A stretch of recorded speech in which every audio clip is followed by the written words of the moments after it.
Maaga pa lang, gising na si Rico. Isang simpleng lalaki. Maitim, payat, at may tagyawat sa pisngi. Sa kabila ng itsura niya, masipag siya, tahimik at tapat sa trabaho bilang private driver ng isang mayamang negosyante na nagmamay-ari ng malaking kumpanya.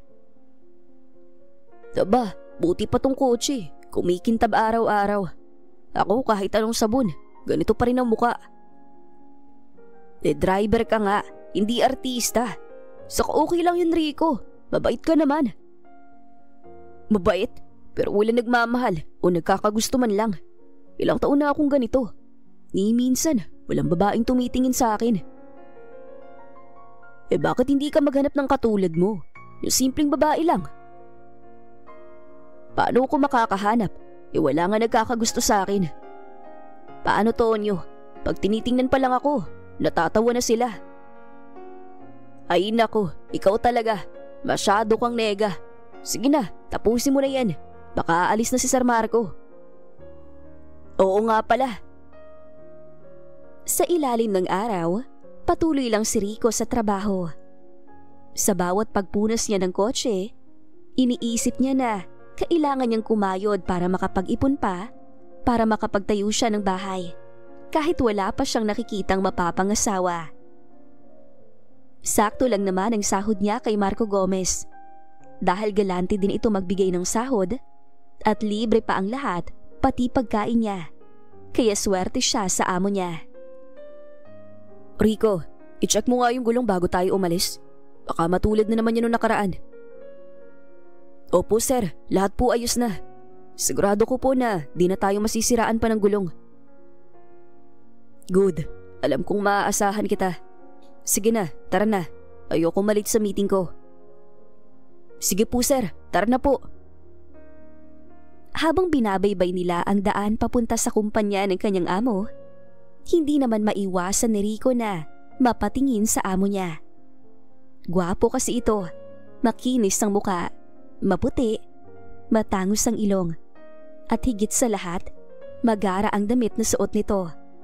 Hindi niya maiwasang makaramdam ng inggit at napansin naman ng amo niya ang tingin niya. Bakit nakatingin ka yata sa akin, Rico? May problema ba sa suot ko? Wala po sir, nakakainggit lang po ang kagwapuhan niyo. Nakakainggit? Bakit ka naman maiinggit eh? Gwapo ka din naman. Ako sir, gwapo? Naku, baka ako midlat pa pag narinig yan ng langit. Wala nga nagkakagusto sa akin eh. Bukod sa mahirap ako, pangit pa. Alam mo Rico, hindi mo dapat binubuli ang sarili mo. Ikaw mismo ang dapat unang nakaka-appreciate sa sarili mo. Mahalin mo dapat ang sarili mo, Rico. Hindi naman ka mahal-mahal ang sarili ko, sir. Huwag mong sabihin yan. Baguhin mo ang mindset mo ah. Masama yan. Pasensya na po, sir. Nadamay pa kayo sa pagiging nega ko. Okay lang. Tosya, bababa na ako. Sunduin mo na lang ako mamaya. Sige po, sir. Pagkatapos maihatid si Sir Marco sa opisina, nagpa siya si Rico na dumaan muna sa syudad bago umuwi sa garahe. Wala naman siyang ibang lakad, kaya naisip niyang bumili ng pabango. Matagal na rin kasi niyang pangarap na magkaroon ng amoy mayaman. Yung tipong kapag dumaan siya sa kalsada, mapapalingo ng mga tao. Hindi dahil sa itsura niya, kundi dahil sa bango niya. Siguro, kung mabango ako, kahit papano, mapapansin din ako ng babae. Kahit hindi gwapo, basta mabango, may chance. Habang naglalakad sa isang malaking highway, napatingin siya sa isang mamahaling butik ng pabango. Puro imported ang nakadisplay. Dior, Chanel, Versace, mga brand na karaniwan niyang naririnig lang sa mga commercial. Pumasok siya sa loob ng tindahan. Medyo kabado. Hindi siya sanay sa ganitong lugar. Puro Pino ang mga taong bumibili. Nakapolo, naka-makeup at amoy milyonaryo. Samantalang siya, nakaputing t-shirt lang at kupas na pantalon. Lumapit siya sa counter kung saan nakatayo ang isang sales lady. Si Mila. Maputi, makinis, naka-makeup at halatang maarte sa kilos. Ang ganda niya.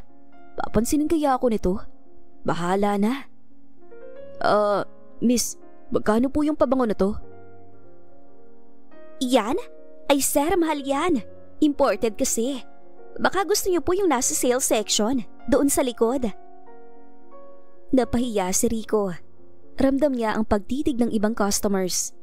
Pero sinubukan pa rin niyang ngumiti. Hindi. Gusto ko talaga tong brand na to. Magkano nga po ulit? 7.5 yan. Tingin ko naman, hindi mo kailangan ng ganito kamahal na pabango. Marami namang mura sa department store. Gusto ko lang po sana. Maiba naman. Hindi lahat ng bagay na babagay sa lahat. Alam mo yun, may mga pabango kasi na para lang sa mga may class. Medyo nasaktan si Rico sa sinabi nito. Pero sa halip na umalis, naglakas loob siyang magtanong. Miss, pwede bang humingi ng number mo? Number ko? Sir, seryoso ka ba?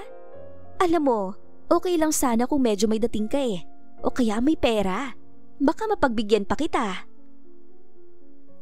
Doon sumabog ang hiyang kanina pa pinipigilan ni Rico. Nakaramdam siya ng matinding hiya, pero ayaw niyang magpatalo. Biglang may pumasok na ideya sa isip niya. Sino nagsabi sa'yo na wala akong pera? Baka mas mayaman pa ako sa suki mo rito. Talaga lang sir? Kung mayaman ka nga, asan ang kotse mo? Sige nga, patunayan mo. Napatingin si Rico sa labas ng shop at doon niya nakita, nakaparada pa rin ang magarang kotse ni Marco. Ang itim na SUV na nililinis niya araw-araw. Ayan yung kotse sa harap ng shop. Akin yan. Gamit ko pag gusto ko mamasyal. Biglang nanlaki ang mata ni Mila. Ang dating mataray na tingin niya, biglang napalitan ng malambing ng ngiti. Talaga sir? Wow, ang ganda ng kotse Hindi halata. Ang simple mo lang kasi. Kasi, hindi ako nagyayabang. Low-key lang ako.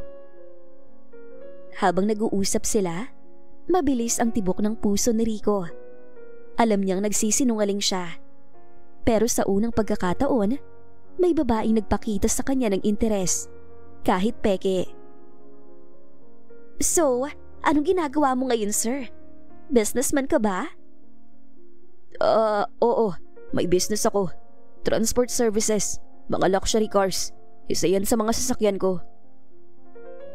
Sabay kuha niya ng wallet at inilabas ang perang sahod niya na 15K. Nakatiklo pa sa puting sobre na binigay ni Sir Marco noong nakaraang linggo. Actually, itong budget ko sa pabango na bibilhin ko. Ikaw na lang ang pumili na babagay sa akin. Wow sir mukhang successful ka Ang galing naman. Baka naman libre mo ko minsan ng kape o dinner. Aba, bakit hindi? Gusto mo mamaya na Dinner tayo sa may The Grand Lotus. Yung fine dining malapit dito. Talaga? Oh my God! Matagal ko nang gustong makakain doon. Sige. After duty ko, mag-aalis 6. Susunduin mo ako dito Sige, akong bahala. Ako pa? Pakilagay na lang na number mo sa phone ko. Bakit parang mura lang tong phone mo, sir? Tulad ng sinabi ko, ayoko magmayabang. Kaya eto na ginamit ko para maging low-key. Oo nga pala. Sige po, sir. Rico ang pangalan ko. Rico na lang ang itawag mo sa akin, okay? Sige po. Eto na po ang pabango niya. Nila nga palang pangalan ko. Sige Mila, ang ganda ng pangalan mo. Salamat Kailangan ko nang umalis. Habang lumalabas siya ng tindahan, parang lumilipad ang pakiramdam ni Rico. Sa unang pagkakataon, may babaeng pumayag makipag-date sa kanya kahit alam niyang peke lang ang lahat. Pero hindi niya alintana. Ang mahalaga, mararanasan niya kahit sandali lang ang maging mayaman. Pagbalik niya sa kotse, tumitig siya sa sarili sa salamin. Rico, ano bang pinasok mo? Pero bahala na. Ite-text ko na lang si sir na maglo-loan na lang ako ng pera. Papayag yun. Mabilis siyang nagplano. Dumiretso siya sa isang ukay-ukay at bumili ng branded na long sleeve at pantalon. Sinadya niyang pumili ng mukhang mahal, kahit second hand lang. Pagkatapos ay nagpa-barber din sa tabi.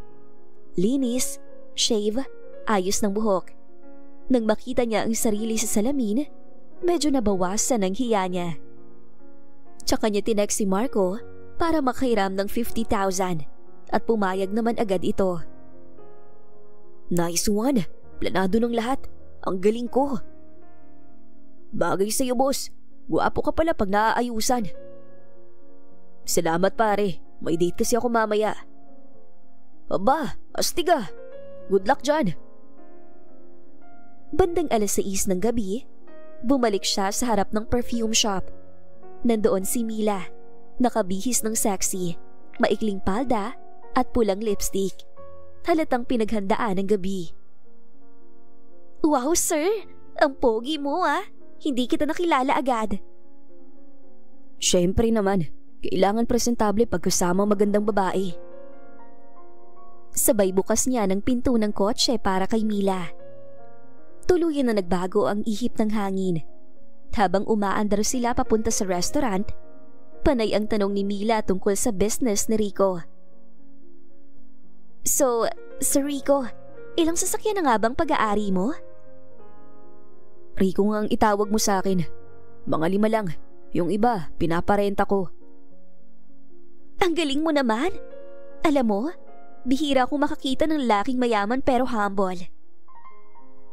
Humble lang talaga ako. Hindi ako tulad ng iba na puro yabang. Maya-maya pa, nakarating na sila sa loob ng restaurant. Halatang hindi sanay si Rico, pero sinikap niyang magmukhang komportable. Umorder siya ng steak, salad at wine, kahit di niya alam kung paano gamitin ang kutsilyo at tinidor ng sabay. Sir, cute ka palang kumain. Hindi ko akalaing ganito ka rin ka down to earth. Sanay lang ako sa simple, pero minsan kailangan din natin magbihis ng marangya, di ba? Dapat lang, no? Proud ka dapat. Habang kumakain sila, pansin ni Rico kung paano biglang nag-iba si Mila. Kaninang tanghali, suplada at mapangmata. Ngayon naman, sweet at malambing. Kaya pala maraming babayang nahuhulog sa pera. Kapag mayaman ka, kahit sino papatol. Pero sa kabila ng saya, may kurot sa puso niya. Alam niyang niloloko niya ang babae. Pero alam din niyang niloloko siya nito sa ibang paraan. Pagkatapos nilang kumain, nagiya si Mila na maglakad-lakad muna sa park. Ang ganda ng gabi, no? Parang perfect ending sa dinner natin. Mas maganda kasi kasama kita. Napangiti si Mila at marahang pinisil ang braso ni Rico. Ngunit napatigil sila pareho nang nag-ring ang cellphone ni Rico. Pagtingin niya, si Marco ang tumatawag. Patay! Nakalimutan kong kailangan ko pa palang sunduin si sir. Bakit? May problema ba? Wala. Business ko lang. Sandali lang ha. Lumayo siya ng konti at sinagot ang tawag para hindi marinig ni Mila ang usapan nila ng kanyang amo. Rico, naasan ka? Kanina pa ako dito sa labas. Wala kang sagot sa tawag ko. Mahigit kalahating oras na ako naghihintay. Sir, pasensya na po sir. Nasiraan lang po ako. Nasiraan? Di ba pinacheck kong mga gulong niyang kanina? Yung makina po pero okay na po. Papunta na po ako. Pagbalik ni Rico sa mesa, ay nakaabang naman si Mila habang kumakain. Oh, Rico, may problema ba? Kailangan ko na kasing umalis eh. Pinapatawag ako sa office. Alam mo na, CEO job. Pasensya ka na ha. Ganitong oras? Gabi na ha. Oo, basta emergency. Ganun talaga, Mila. O sige. Mila, babawi na lang ako bukas ha. Susunduin kita. Tapos, ipapasyal kita sa mall. Shopping tayo. Talaga ba, Rico? Naku, baka nagbibiro ka lang ha. Day off ko pa naman bukas. Hindi, seryoso ako. Akong bahala sa lahat. Kahit saan mo gusto pumunta. Wow, ang sweet mo naman. Ang swerte ko yata ngayon. Kasi, gusto ko lang na makita ka masaya. Agad niyang binayaran ang bill nila bago pa makaalis si Mila. Sir, ito po ang bill. Ayan, keep the change na lang. Ang galante mo pala, Rico. Hindi naman masyado. Basta ikaw, hindi ako nagtitipid. Matapos kumain, sabay silang lumabas ng restaurant. Salamat, Rico ha. Ang saya ko ngayong gabi. Ako rin, pero mas sasaya pa to bukas. Promise. Habang papunta sila sa kotse, tahimik lang si Mila. Pagdating nila sa tapat ng bahay nito, bigla itong nagsalita. Rico, may hingin lang sana ako. Ano yun? Kasi baka hindi ako payagan ni Mama bukas. Istrikto kasi siya eh. Baka pwedeng pang-abot lang para kunyari may racket ako na pupuntahan. Magkano ba kailangan mo? Kahit konti lang. Kahit pangpakita lang. Eto, 5,000 oh. Para siguradong payagan ka. Hala, ang laki naman ito. Rico, sobra to. Ayos lang yan. Madali lang kumita ng ganyan. Gusto ko lang siguradong makakasama kita bukas. Grabe, ang bait mo talaga. Promise, hindi ako aatras. Bukas, ako na mismo mag-aayos para sa date natin. Sige, magpahinga ka na. Bukas, akong bahala sa lahat. Good night, Rico. Good night, Mila. Kita tayo bukas. Pagkaalis ni Mila, napangiti si Rico habang pinagmamasdan ang papalayong figura ng dalaga. Sa isip niya, parang nanalo siya sa loto. Ang babaeng dati ay umiismid at nangiinsulto sa kanya, ngayon ay parang humahanga na. Pero kasabay ng ngiti niya ay may kaba rin sa dibdib. Grabe, Rico, ang galing mo. Pero hanggang kailan mo kaya ito mapapanindigan? Hindi naman sa'yo tong kotse. At baka bukas makalawa, mabuko ka na. Pinaharurot niya ang sasakyan papunta sa kumpanya ng boss niya. Kinakabahan siya dahil alam niyang siguradong galit si Sir Marco sa pagtagal niya. Pagdating niya sa tapat ng kumpanya kung saan nagtatrabaho si Marco, agad niyang nakita ang amo. Nakatayo sa gilid, may kausap na babae at tuwang-tuwa ang muka. Diba, si Sir Marco, may kausap ang maganda. Parang artista. Ang bilis talagang makachika ng mga mayayaman. Nakaramdam siya ng kakaibang inggit. Kasi siya, kailangan pang magpanggap para lang mapansin ng isang tulad ni Mila. Si Marco, isang ngiti lang, may kaharap ng modelong babae. Nang magtama ang kanilang paningin, kumaway si Marco at nagpaalam sa babae bago pumasok sa kotse. Oh, Rico, ang tagal mo ah.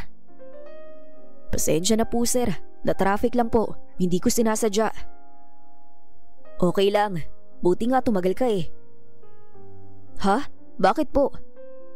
Kasi kung hindi ka nagtagal, hindi ko makakausap yung babae kong crush. Si Elsa, ayun oh, yung kanina. Sa wakas, nakausap ko rin siya.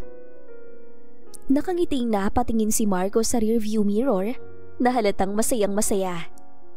Si Rico naman, pilit ding ngumiti kahit sa loob-loob niya ay tinatablan siya ng inggit. Ay ganun po ba sir? Aba, swerte niyo pala. Siyempre, malay mo, eto na yung simula. Tahimik silang nagmaneho pauwi sa mansyon. Pagdating nila, inabot ni Marco ang cellphone niya at may tinipati pa saglit. Rico, ayan, nasend ko na yung 50K. Kahit 6 months, kaya mo na itong tapusin ang loan mo eh. Para saan ba to? Para sir sa pamilya ko po sa probinsya. Salamat po talaga sir. Wala yon. Babait ka naman at maayos magtrabaho. By the way, may business trip ako bukas. 3 araw akong wala. So, ikaw munang bahala dito. Opo sir. Wala pong problema. Good. Kailangan ko ng pahinga. Bukas ng umagang alis ko. Nang umalis si Marco papunta sa kwarto nito, halos mapatalon si Rico sa saya. Yes! 3 araw. 3 araw ko magagamit tong kotse. Tapos may 50K pa ako. Mila, makikita mo kung gaano ako kaseryoso. Kinabukasan, maaga pa lang ay nag-empake na si Marco. Habang tinutulungan ni Rico ang amo, hindi niya mapigilang ngumiti sa isip niya. O Rico, tandaan mo i-check mo araw-araw ang generator at siguraduhin walang papasok dito sa mansyon habang wala ako. Opo sir, ako nang bahala sa lahat. Good, o siya, aalis na ako. Balik ako sa Wednesday. Pagkaalis ni Marco, halos hindi mapakali si Rico sa tuwa. Agad niyang kinuha ang cellphone at tinext si Mila. Good morning Mila, ready ka na ba mamaya? Sundo kita bandang 10 AM. Shopping tayo tulad ng usapan. Makalipas lang ang ilang segundo, nag-reply si Mila. Sure, excited na ako Rico. Promise, nakaprepare na ako. Ayos, wala nang atrasan to. Dahil gusto niyang magmukhang mas mayaman pa, nagpunta siya sa closet ni Marco at naghanap ng mga branded na damit. Nakakita siya ng isang navy blue blazer at puting polo. Sinukat niya ito.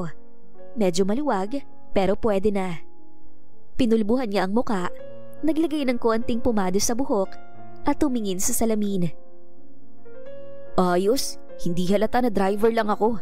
Parang businessman na rin Pagkatapos ay lumabas siya. Bitbit ang car key ng itim na SUV. Bandang 10:00, huminto ang SUV sa tapat ng butik.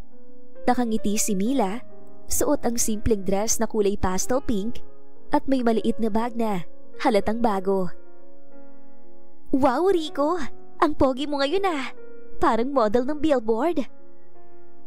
Siyempre naman, dapat presentable pag may kasamang maganda. Sumakay si Mila sa kotse. Pag-alis nila, napansin ni Rico ang pabangong suot ng dalaga. Halatang mahal at mabango. Bagay sa iyo yung pabango Mila. Eto ba? Galing sa amin sa shop. Sample lang yan. Pero salamat Habang nagmamaneho, nagkukwentuhan sila tungkol sa mga gusto sa buhay. Si Mila, pangarap maging flight attendant. Si Rico naman, todo ang imbento ng kwento. Actually, gusto ko sana mag-expand sa abroad. Mag-franchise ng car business sa Singapore o Dubai. Marami kasi akong kakilala doon. Grabe, ang galing mo naman. Hindi halatang businessman ka. Ang humble mo talaga. Ngumiti lang si Rico. Kahit sa loob-loob niya, parang may kirot ng hiya. Pero ayaw niyang sirain ang ilusyon. Pagdating nila sa mall, agad niyang inilalayan si Mila palabas ng kotse. Halos lahat ng tao sa paligid ay napapalingon. Isang pangit na lalaki at magandang babae. Mukhang magkasintahan. Ang sarap pala ng feeling, no? Yung ganitong treatment, parang princess. Kasi deserve mo naman Mila. Sa loob ng mall, hinayaan ni Rico na pumili ng mga damit si Mila. Kahit tumataas na ang kaba niya habang nakikita ang presyo, pinipilit pa rin niyang magpaka-gentleman. Rico, sure ka ba dito? Ang mahal nito Wala yan, basta masaya ka. Nang umabot sa 18K ang total, bahagyang nanginginig ang kamay ni Rico nang iabot ang card. Wow Rico, ang galing mo. Sana all may ganitong boyfriend. Hindi mo na kailangan mangarap Nandito na ako. Pagkatapos ng shopping, nagaya si Mila na magpicture. Ilang selfies ang kinunan, sabay post sa social media. pero hindi siya kasama sa picture. Okay na din yon kasi baka may makakita pa sa social media at makita ng boss niya. Bandang hapon, nag-iya si Mila na kumain sa isang coffee shop.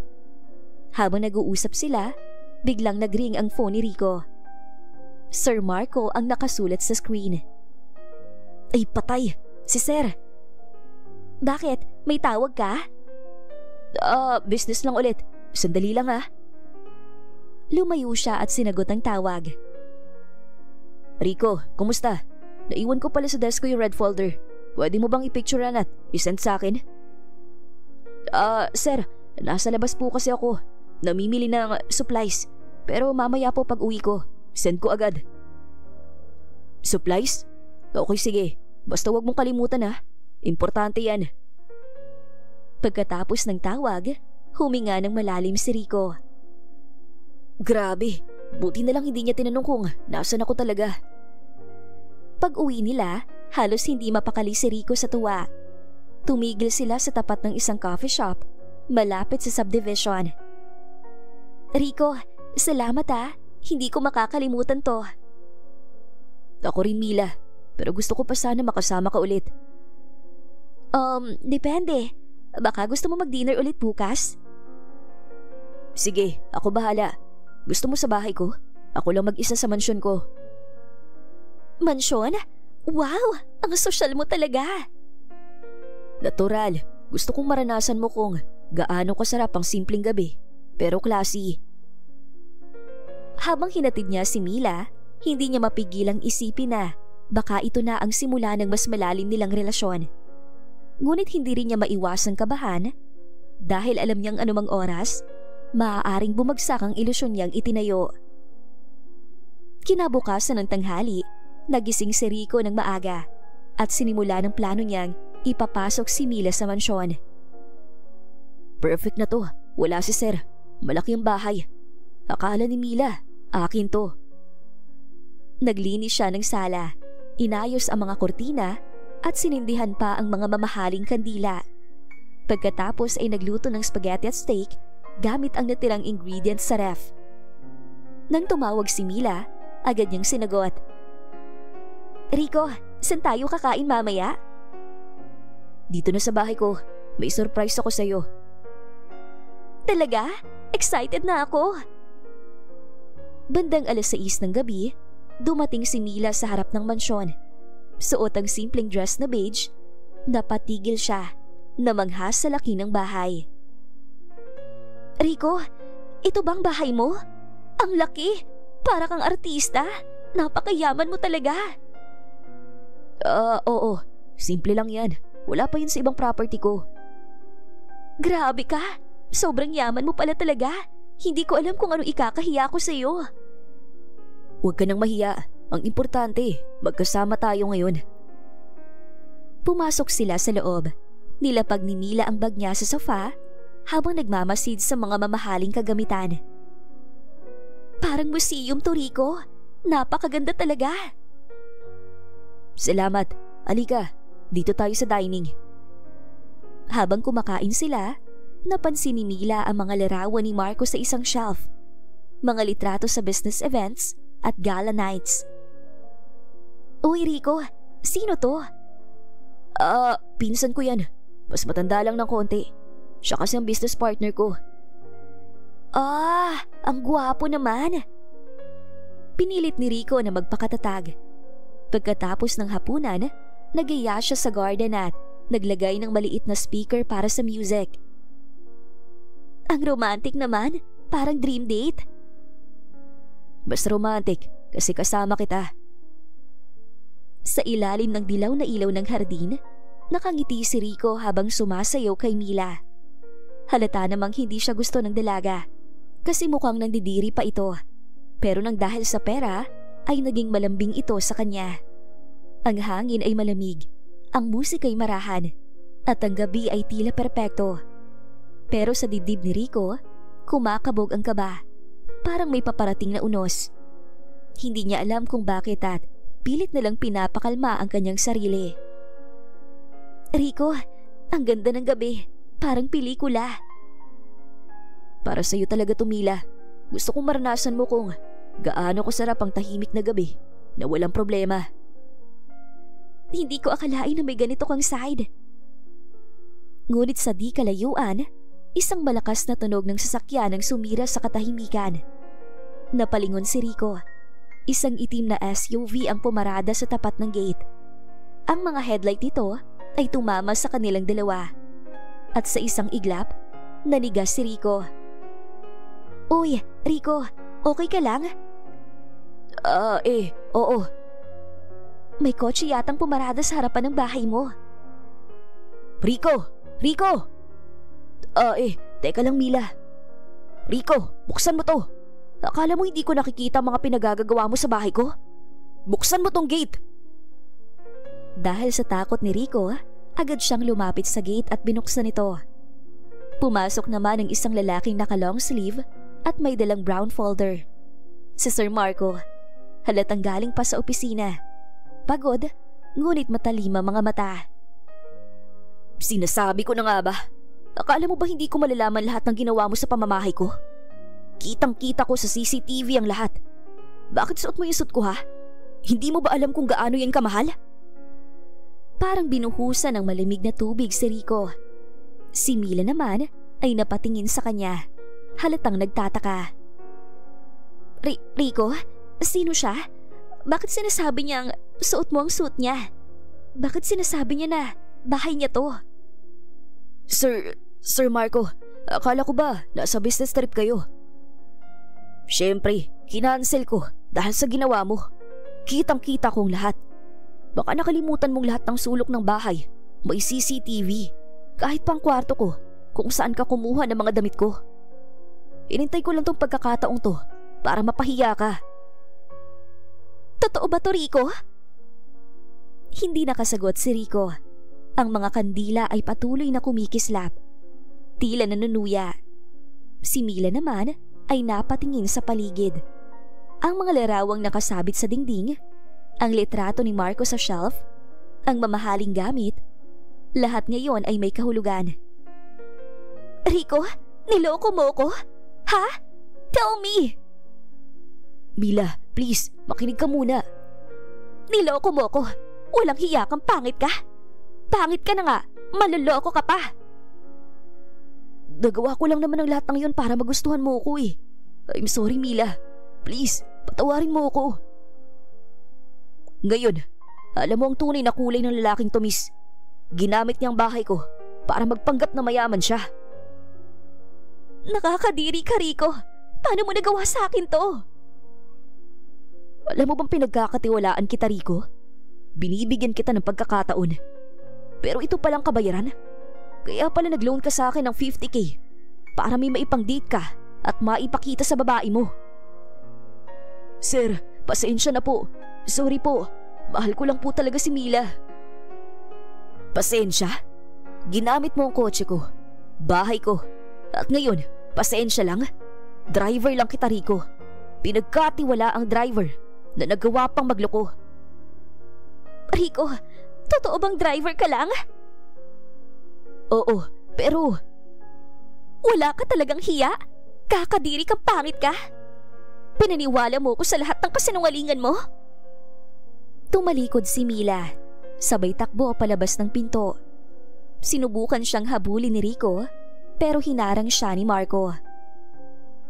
Hindi ka pwedeng umalis. Kailangan mong pagbayaran ng ginawa mo. Ilang sandali lang, dumating ang mga pulis. Habang inaaresto siya, lumuhod si Rico sa sahig. Umiiyak, hawak ang kanyang ulo. Sir, please, bigyan niyo po ako ng isa pang pagkakataon. Hindi ko po sinasadya. Gusto ko lang maramdaman na... Na ano? Na mayaman ka? Na mas mataas ka sa iba? Hindi po. Gusto ko lang maramdaman na may nagmamahal sa akin. Tumigil si Marco. Sandaling natahimik. Pero sa huli, umiiling itong naglakad palayo. At ang paraan mo ipagsisinungaling? Hindi ganyan ang pagmamahal, Rico. Hindi valid na rason yan. Dalhin nyo na yan. Dinala siya ng mga pulis palabas. Habang umaandar ang patrol car, lumingon siya sa mansyon. Ang dating mundo niyang puno ng ilusyon, ngayon, madilim na. Walang ilaw, walang musika, wala na ring Mila at Marco. Hindi niya mapigilang umiyak. Rico Santos, may dalaw ka. Dahan-dahan siyang lumapit sa mesa ng mga bisita. Sa kabilang panig, naroon si Tonyo, ang kaibigan niya. Pre, paano mo nalaman na nandito ako? Malamang kalat na kaya sa balita. Hindi ko akalain naging ganun ka kadesperado para magka-girlfriend. Nagpanggap kang mayaman at pati mga damit ni Sir Marco. Sinuot mo pa. Ang tindi mo, pre. Pinagsisisihan ko ng lahat, pare. Hindi ko naman ginustong manloko. Naging desperado lang akong maghanap ng babaeng magmamahal sa akin. Isipin mo, 36 na ako. Wala pa rin ako nobya. Naiintindihan kita, pre. Pero di mo din pwedeng pilitin ang babae na mahalin ka. Hindi mo kailangan magpanggap na mayaman para lang mahalin ka ng babae. Kung mahal ka talaga, mahal ka. Hindi lang sa kung anong meron ka. Ganun yun, pre. Hindi pwedeng mahalin ka lang na babae dahil lang sa pera. Sayang, sinira mo ang tiwala ng amo mo sa'yo. Sobrang bait pa naman at galante ni Sir Marco. Tumulo ang luha ni Rico. Ang mga kamay niya ay nanginginig, ngunit tinanggap niya ang bawat salita. Oo nga, pre. Alam kong malaki talagang pagkakamali ko. Kung bibigyan lang sana ako ng chance ni Sir Marco, itatama ko ang lahat, pare. Hindi ko alam kung kailan kanya mapapatawad. Pero sa bait ni Sir Marco, sigurado akong mapapatawad ka niya kahit di man ngayon. Palamagin mo muna ang sitwasyon. Pero sana paglabas mo, hindi ka na magpanggap. Kasi ang totoo, Rico, mas nakakabilib ang lalaking marangal kaysa sa lalaking magaling magsinungaling. Hindi na nagtagal pa si Tonyo dahil tapos na ang oras ng dalaw at bumalik na si Rico sa kulungan. Makalipas ang 2 linggo, ibinaba ng korte ang desisyon. 6 na buwang pagkakakulong dahil sa illegal use of property at identity deception.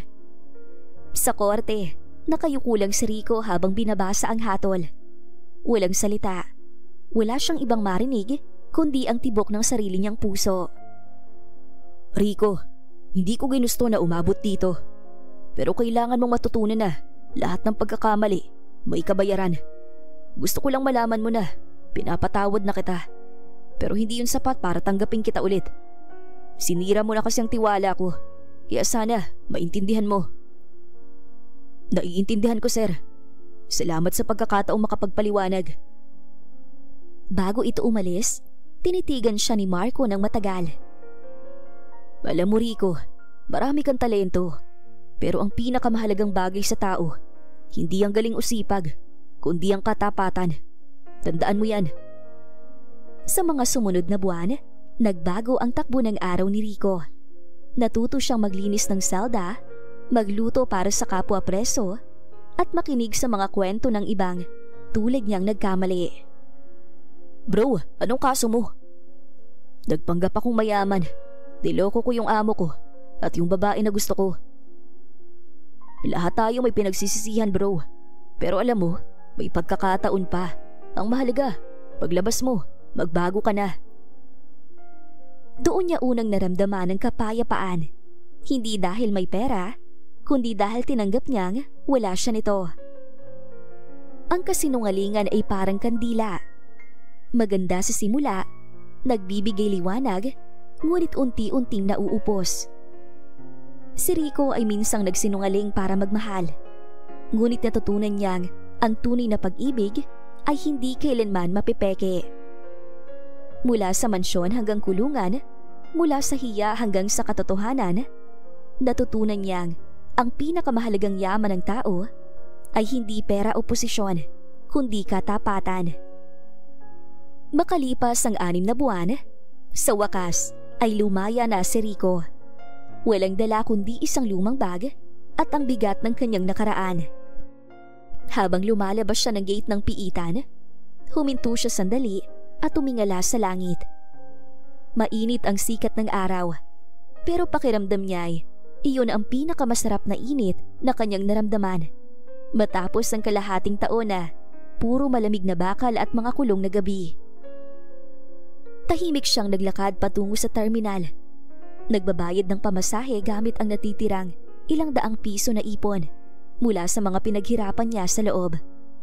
Paglilinis ng selda, pagtulong sa kusina, at pagkakarpintero ng ilang gamit ng kulungan. Pag-upo niya sa bus, pinanood niya ang mabilis na paglayo ng lungsod. Ang mga gusali, unti-unting napalitan ng mga bukirin, puno ng niyog at malalawak na palayan.